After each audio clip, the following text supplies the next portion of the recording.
So, bago ako magsimula, pasensya na kayo sa maingay. Okay? Yung maingay yung nagpupukpok. Kasi, may nagpupukpok dun sa kabilang bahay. Anyways, i-discuss muna natin ang current situation para malaman natin kung para sa iba ang reading o hindi. So, dito ang side mo at dito naman ang side ng person mo. So, ano to? Dalawa na agad, oh. Short term, long distance. Anyari? Money. Parang ano, nag-end agad yung relasyon, short term eh. So, sa side mo, meron tayong short term, long distance, money. Pero tingnan natin dito sa person mo.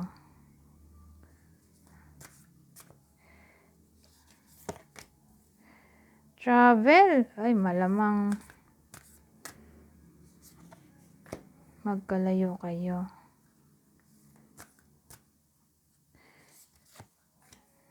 Communication. So, anong kwento dito?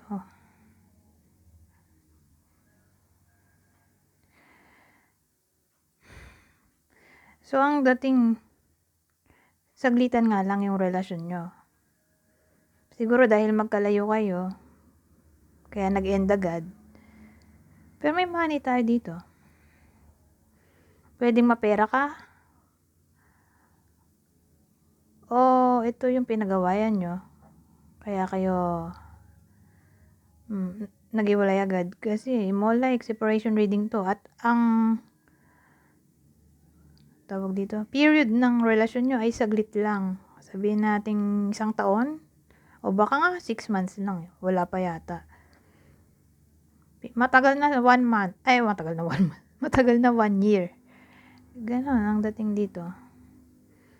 Pero more like wala pang 6 months. So, kunin nyo lang yung information na sa tingin nyo para sa inyo. Pero again, pinakamatagal na yung wala pang 1 year. Okay? Alam mo, almost 1 year o 1 year lang. Hindi man lang mabot sa 2 years. And below, yung tagal ng relasyon dito, as in, maikli lang. 'Di ba? So, pwedeng ang cost ng hiwalayan ay magkalayo kayo o pera. O kung di man to pera literally na pinagawayan, ay mapera ka siguro. Dahil nasa iyo yung money. Ano to? Ba't may babae tayo dito? So, ang dating, ikaw siguro yung lalaki? O mag-resonate lang sa iyo to kung babae ka, pero in-embody mo ang masculine energy in a way na extrovert ka, confident, communicative, extrovert, communicative, aggressive, bossy. Gusto mo, ikaw ang nasusunod palagi, matapang. Okay? So, hanapin nyo lang sa internet ano ba meaning ng masculine energy, kung di nyo alam.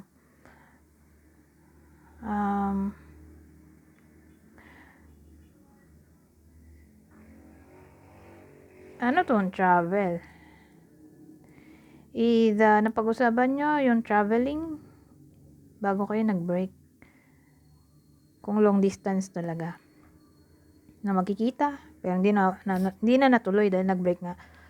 O nagplano kayo na gumala somewhere.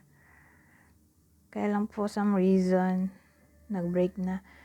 Eto, may babae nga tayo. Edi, ito siguro person mo. O ine-embody niya ang feminine energy.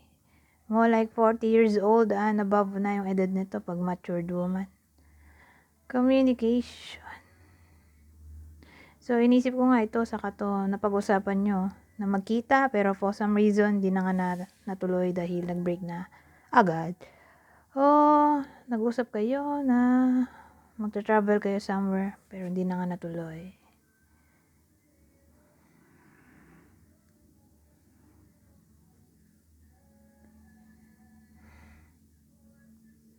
So, yan ang kwento dito.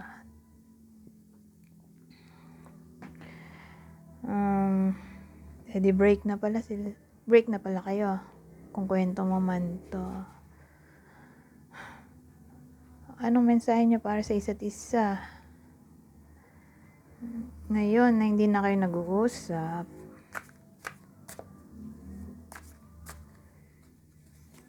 So, dito side mo.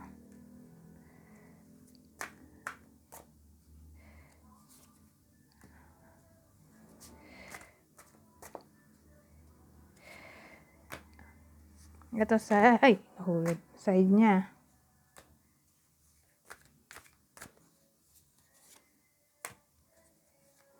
Oh. Oh, ito na. So, sa side mo, gusto mo sanang sabihin sa kanya na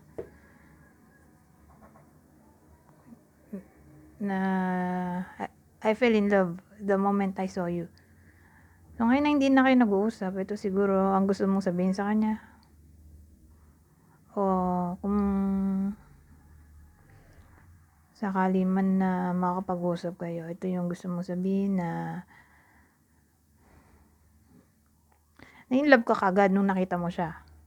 Na-attract ka kagad noong nakita mo yung picture niya o magmula nung nakita mo siya.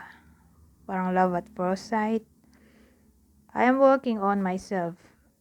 So, I can come back. Please wait for me.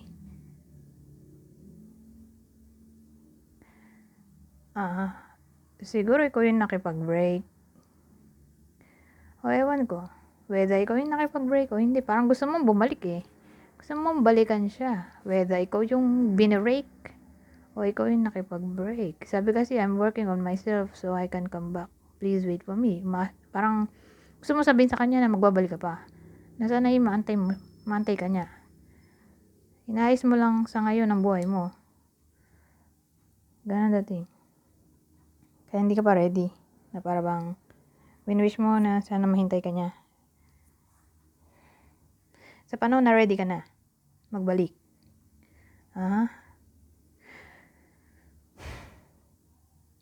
I think that you are better off without me. Oh, ito rin oh. Ito din ba't ganun? Sabi dito, maybe we are better off separated. Pares kayo. Kung kwento mo man to, pares kayo. Ang nasa isip.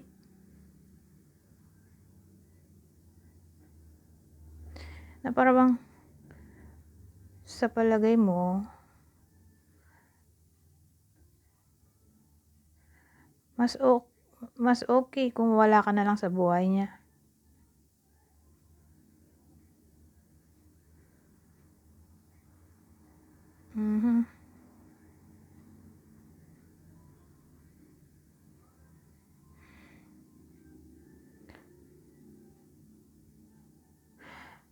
Ewan ko. Pares kasi kayo ng term better off. Sabi naman dito, maybe we are better off separated. Na para bang sabi niya, siguro, mas okay na wala na kayo. Na separate na kayo. Ito naman, I get scared for being honest with you. Natatakot daw siya na magpakatotoo sa iyo. I never expected to fall in love with you so quickly. Hindi daw niya inasahan na ma-in love siya sa iyo agad.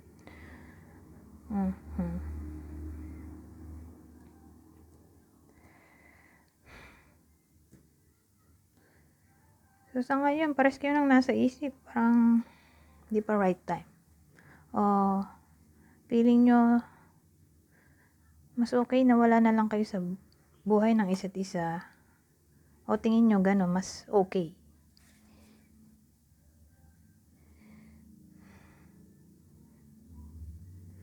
Anyways, Teka, may langgam. Pero hindi niya makikita. Kaya lang kailangan ko patayin. Dahil, baka kagatin ako nito. Hindi siya mamatay. Teka lang. Ay! Ba yun? Eto na. Kuha tayo na ibang detalye.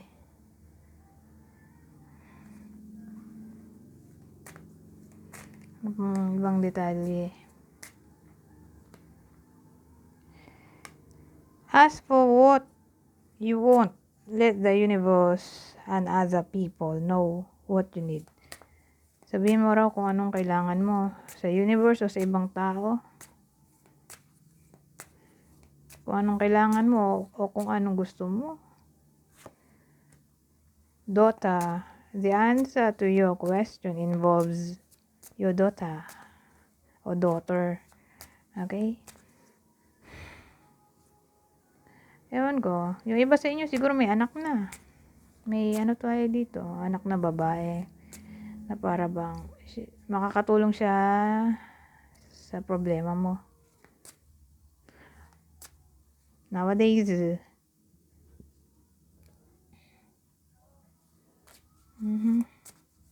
o siya magbibigay linaw o lunas sa mga tanong mo sa isip. Ewan ko, for some reason, yung iba sa inyo, makakatulong yung anak na babae sa kanila. Tapos, punta na tayo dito. Your wish is granted. What you've asked for is coming true. Magkakatotoo daw ang iyong mga kahilingan. So, pumunta na tayo sa clue. Anong clue dito? Biglang nagkaroon ng langgam na pula dito sa kwarto ko. Kakalinis ko lang. So, sino kaya ang mga possible bida sa kwento na to? So, magbibigay ako ng clue. 6 na clue. Pero wag masyado mag-pay attention dito dahil dagdagin po lang ang mga to. Ang clue ay pwedeng vice versa. Kunin nyo lang ang clue na sa tingin nyo para sa inyo. So, pwedeng tumama sa iyo o sa puso mo ang clue dito. Aries, Aquarius, Leo, Scorpio, lahat ng air sign, Gemini, Libra, Aquarius, Aquarius ulit.